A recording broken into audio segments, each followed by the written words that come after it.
विकास के शहरी अंदाज। निधि को विकास से प्यार तो था, पर वो शादी करके उसके साथ गांव में नहीं बसना चाहती थी। मुझे गांव अच्छा लगता है, पर दिक्कत यही है कि मैं वहां रह नहीं पाऊंगी। मुझे वहां के माहौल के बारे में कुछ भी नहीं पता है। अरे माहौल में ढल जाओगी तुम, थोड़ा टाइम तो लो। और विकास गांव में ही रह के ऑर्गेनिक खेती करता है, इतना अलग काम है। और यहाँ शहर में क्या है, कितना प्रदूषण और भीड़ है यहाँ। पर विकास यहाँ आके भी तो खेती कर सकते हैं ना। अरे शहर में एक प्लॉट लेने में जिंदगी भर की कमाई चली जाती है, खेत कैसे लोगे? सोच ले निधि, विकास गांव का है, वहीं उसका काम भी है। तेरे पास कोई नौकरी भी नहीं है, ना ही तुझे कभी काम करना था। उफ़ो, मुझे कुछ समझ में नहीं आ रहा, मुझे अकेला छोड़ दो। उसी दिन निधि विकास से मिलती है। यार, मेरे सारे दोस्त यही हैं। अरे दोस्त तो गांव में भी बन सकते हैं ना निधि। गांव के लोगों से कैसे दोस्ती कर पाऊंगी? मैं भी तो गांव का हूँ, मुझसे प्यार हो सकता है तो वहां के लोगों से दोस्ती भी हो ही सकती है ना। अरे यार, कंफ्यूजन है बहुत।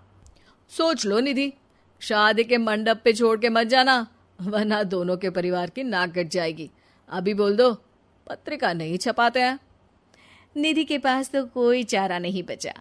वो विकास से इतना प्यार करती है कि उसे छोड़ भी नहीं सकती। वो विकास के लिए गांव में शादी करके बसने को तैयार हो जाती है। जल्द ही दोनों की शादी हो जाती है। आई होप तुमको गांव में अच्छा लगेगा। मुझे पता है गांव में और शहर में अंतर क्या है, वहां के लोगों की सोच में अंतर है। मुझे पता है कि कैसा लगेगा मुझे। तुम ये बिना देखे किसी चीज के बारे में कुछ भी सोचने की आदत छोड़ दो ना। निधि ने उस वक्त तो कुछ भी नहीं कहा, पर वो सोचती है कि सबको इस बात का एहसास तो करवाना ही पड़ेगा कि वो सही है। उसके दिमाग में एक तरकीब आई। उसने सोचा कि गांव के लोगों के लिए वो ऐसा काम करेगी कि आगे से उसे कोई किसी काम का बोलेगा ही नहीं।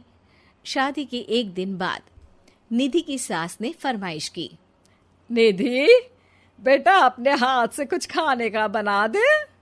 बिल्कुल सासू माँ, थोड़ा सा रुकिए, अभी बनाती हूँ। ये सही मौका था निधि के पास ये बताने का कि गांव के लोगों और उसके रहन सहन में कितना अंतर है। रोटी सब्जी दलिया भाजी खाने वालों के लिए पिज्जा बना देती हूँ, तब इनको समझ में आएगा। न खा पाएंगी, न कभी कुछ बनाने की बात कहेंगे। थोड़ी देर में निधि सास के लिए पिज्जा बनाकर ले आती है। ये लीजिए माँ जी, आपके लिए मैंने ये बनाया है। इसे हम शहर में पिज्जा कहते हैं, है ना बेटा? है? आपको कैसे पता कि इसे पिज्जा कहते हैं? अरे पिज्जा को पिज्जा नहीं बोलेंगे तो क्या फ्रेंच फ्राइज कहेंगे? गांव की सास से ये सारी बातें सुन के बहू चौंक जाती है, लेकिन सास एक और ऐसी बात कहती है कि बहू जिसकी उम्मीद ही नहीं कर रही होती है। बहू, इस पिज्जा के ऊपर ओरेगानो मिला दे और थोड़ा चिली फ्लेक्स, मजा आ जाएगा। माँ जी, गांव में रह के भी आपको ये सब कैसे पता है? अरे यूट्यूब टीवी सब खबर रखते हैं हम भी। इंटरनेट है जहाँ, जानकारी है वहाँ। अरे वाह माँ जी। अरे अभी वहाँ मत बोल, अब जब मैं पिज्जा का फोटो लेके फेसबुक पर डालूंगी ना, तो वहाँ कमेंट में जाकर वहाँ बोलना, ठीक है? ठीक है माँ जी। अरे ठीक है माँ जी की जगह ओके मम्मी या ओके मम्मा बोल दिया करना। है? ठीक है, मतलब ओके मम्मा। निधि का तो सर ही घूम जाता है। इतना शहरी बर्ताव तो शहर में रहने वाली निधि की माँ का भी नहीं था। वो शाम को अपने पति से पूछती है, विकास, तुम्हारी मम्मी तो काफी कूल है यार।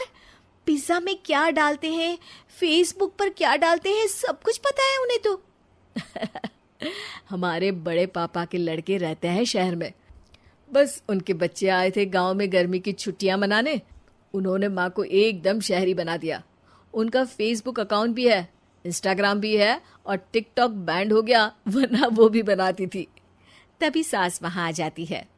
अरे निधि, मैं तुझे टैग नहीं कर पा रही हूँ, जरा मेरी फ्रेंड रिक्वेस्ट एक्सेप्ट तो कर दे। निधि की गांव को लेकर जो राय थी वो अपनी सासू माँ को देख के बिल्कुल बदल जाती है।